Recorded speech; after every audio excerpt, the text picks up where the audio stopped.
Hello and welcome to another episode of 1000 Actually Fun Books to Read. Our book today to review is Mistborn by Brandon Sanderson. You can see kind of my library book right there. So I just finished reading it. It was fantastic. It's definitely going to be our first book on our list of books we're discovering for our 1000 book list. It's a fantasy heist book. It's probably a spiritual successor to Robin Hood. So if you like the story of Robin Hood with the outlaws trying to outwit an evil empire, then this is the book for you.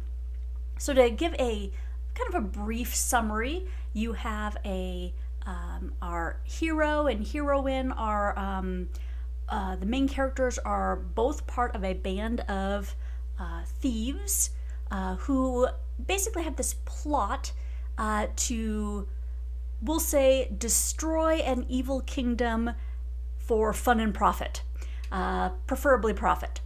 It's an interesting book for its overarching story plot. It definitely had some twists and turns that I was not expecting. A couple things I was expecting, but definitely some things I was not.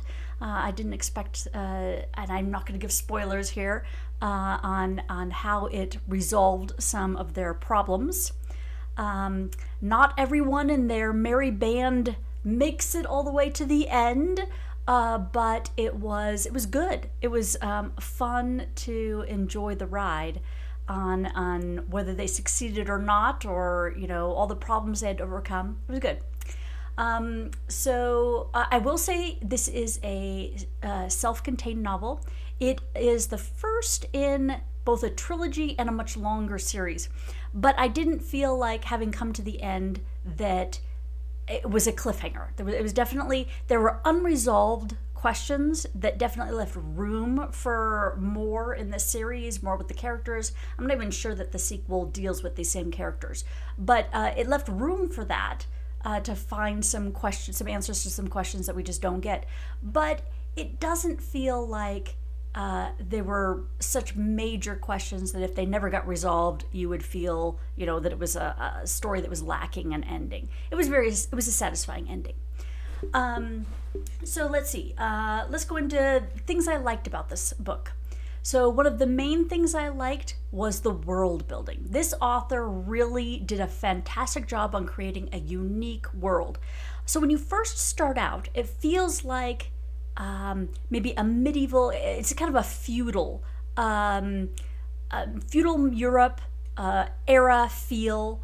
There's no technology there, and people are living dirty little hovels kind of feel, with the elite noblemen in keeps, and they spend their time dancing and being frivolous.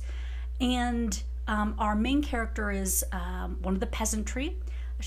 Her name is Vin, and she has had a very abused background and discovers that she's one of the very few people who have basically superpowers. And this superpower that the author came up with was, again, very unique. I've never seen anything like this. Certain material you can ingest and then burn and sort of internally use. And when you use it, it gives you a power. It could be something like strength, or it could be something like, enhanced senses. And the author did a fantastic job with this. Not just, here's a list of superpowers and some of them are kind of creative, but also that they have strong limits. Each superpower seems to have very definitive weaknesses, and you have to have creative ways to come around them. For example, something where it enhances your senses would enhance all of your senses. So you want to see better, but you also feel better. So, a little wound is suddenly much more painful. Or, a bright light, sudden light would really be debilitating. Maybe, blind you, give you a headache, but make it difficult to do what it is you're trying to do because your sense of sight is so enhanced. It also has the limit of whatever metal you ingest that gives you that particular power can run out. Sometimes it can run out in minutes, sometimes longer, but you have a limited amount of time before you no longer have that superpower. And then you better not be in the middle of needing it. There's also kind of open-ended on not all of the metals that they can burn seem to be useful. And it could be that, again, that could be just left for a future book, that maybe there is a use for these things, or maybe it's just a case of, it's being very realistic and you come up with something and, some part of it is just kind of like, nah, it's okay. I mean, you could do this, but why would you? It makes it feel more real for a world. It's not everything is fantastic and wonderful. So the world building. So that's one aspect of the world building. Another aspect of the world building that the author did a fantastic job was the world itself. So not only is it a feudal world, it is very clearly a fantasy world, but it's not necessarily obviously fantasy. Like, what I mean by that is, when I first started reading the book, although I was aware that there would be fantasy elements of it, it felt like a very real world type of thing. Like, maybe it's our world in the distant future, or an alternate past, or something like that, with just this superpower element. But the more I got into the book, the more differences became apparent in the environment, in the creatures that exist there that don't exist here, things like that. So again, the author did a fantastic job with the very diverse, very unique world building. So I really liked that. I would say I really liked the characters too. We spent most of our time with two main characters, the leader of our thieving band and the newcomer, Vin. So it was Kel and Vin. Kel, our leader, he was very charismatic. You felt that he had weaknesses. I mean, he wasn't a perfect character. He had some interesting backstory, but he was a kind of character that you enjoy being with. You rooted for him. Same thing with our heroine. She had a pretty traumatic backstory, and you really rooted for her. And so he did a good job with developing those particular characters. Other characters in it, you got to know a little bit, but not nearly as in depth. So those were the two main characters, and I liked those characters. So that he did a good job with those. I will say, however, kind of moving on to things I didn't like, the author, it felt like he had a theme going on for the first half of the book. So Vin, as she had like I said, a traumatic past, seems to really struggle in the first half of the book with the idea of trust versus betrayal. Like, everybody in her life has betrayed her up until the point that she met this gang of thieves. And of course, they're outlaws, they're thieves. I mean, how much do you trust these people, right? And right at the very beginning of the book, she tentatively trusts somebody and they immediately betray her. So you have this trust and betrayal kind of repeated in her life over and over. Is she going to trust this gang of thieves? Will they betray her in some way? Will one of them will somebody else betray her? I thought that was really interesting up until about the middle of the book. And then I felt like the author betrayed the character. And I don't mean betrayed as in the theme of the book. I mean as in he totally undermined what her character was all about. So she was all about learning to trust, slowly doing this, and maybe that will be rewarded with somebody trusting her back, somebody being trustworthy, or maybe not. But halfway through the book, she meets the enemy, which happens to be a nobleman. She meets an enemy, and it's a young, handsome man. They have two very superficial conversations, and the author basically flat out says in Vin's words, I think that if I could trust anybody, it would be him. It was one of those cheesy, it's almost a romance, but it was like I instantly fall in love as a teenage girl with this complete nobody who is the enemy, remember? And obviously he's worthy of my trust because I am in love. Oh, and I felt like that really undermined her character. I mean, it didn't fit at all with the personality, her past. I mean, she never has, well, almost never has any hesitancy about this trust. I mean, he is obviously trustworthy, but you never get that build up to show why it should be that he's trustworthy. So, I mean, and again, the author could have rolled with this as a, okay, well, is he really worthy of trust or isn't he? You don't have that question dangling. But it didn't go that direction. It was kind of more flat. Oh, she's in love with him, so obviously he's going to be fantastic for no reason at all. So I did not like that aspect. It could just be the author is not a good romance writer. Maybe he'll get better later, but that didn't work for me. So that one relationship, that one moment in the story, kind of in the middle, yeah, it didn't work. Let's see, if there's anything else that I wrote down. I tried to give myself notes.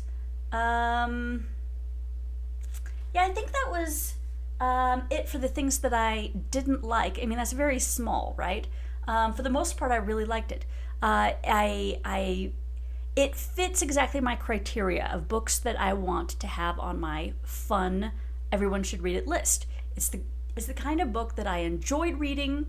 When I had to set it down, and knew I needed to go back to it. I didn't enjoy setting it down to have to go do other things. And when it was time to come back to it, I picked it up eagerly, not like dreading, oh no, I have to read more of this book. I also felt like it's the kind of book that if somebody was like, hey, what's a good book to read that you've read recently, I could pick this one up and say, hey, read this one. The kind of book that you would recommend to somebody else. So this book, totally it. So this is what I would like to find. All right. So because it is the first book in a trilogy, and I'm planning on doing a huge number of books, 1,000 books eventually, I'm not planning on doing the sequel immediately. Probably within the next 6 months, I will pick up the sequel, but I really would like the series to have each book, one after another to be different. So we just did a mystery last week. This week was a fantasy, a heist fantasy. And next week will be something completely different. It's going to be fiction, mildly romance. It's going to be a Danielle Steele. I'll talk about that in a second. And so I want to keep that idea of each book coming up is going to be very different than the one we just read. I kind of like that chaotic organization that I have planned. So because of that, it'll take me a long time to both get back to the series and to finish the series, because it is a long series, not just the trilogy. So assuming that I keep enjoying the books, I'll keep reading them, but it'll be a long ways off.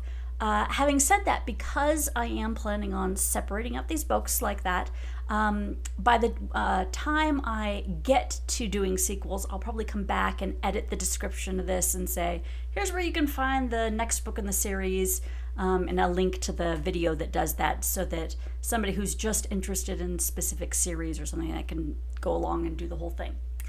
All right, so let's move on to part 2, which is the next book, The Ball at Versailles.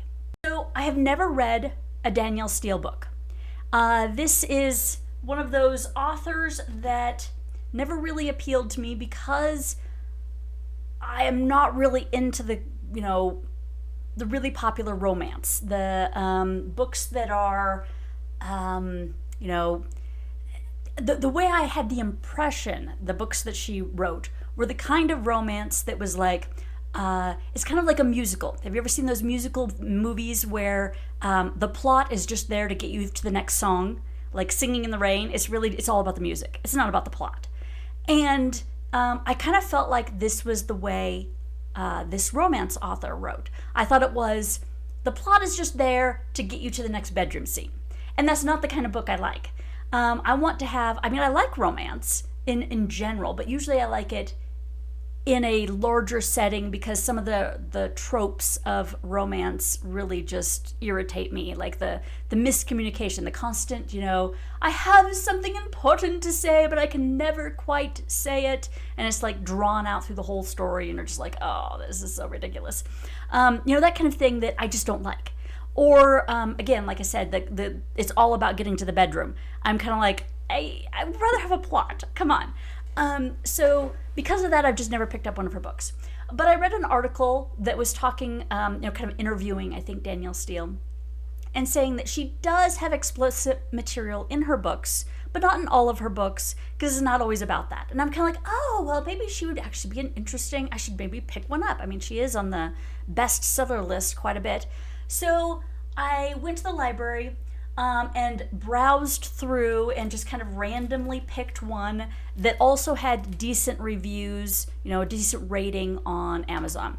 So this is, I guess, one of her later books. So that can be dangerous with an author because, they get so rote. I've done the same plot over and over again and people keep buying it, so you just keep doing it over and over again. So hopefully this isn't horrible. But I picked this one because it didn't feel like a romance. Apparently it does have romance in it, but it feels more like, from the summary, that it should be a book about friendship among women. And I thought, well, that sounds like it could be a modern, contemporary women friendship book. So I picked it up, and we'll see. Hopefully it ends up being one of those that I enjoy reading and can also feel comfortable recommending to people, and it'll end up on a list. It would be kind of a bummer if 2 of the first 3 books I was kind of like, it was okay. So hopefully it works out really well. It's for something very different, not really my style normally, but I want to have a broad variety, so that's what we're going to do. And probably after that we'll do a Western, just to do something I've never done before, Western. Okay, well, thank you for watching, and we'll see you next time.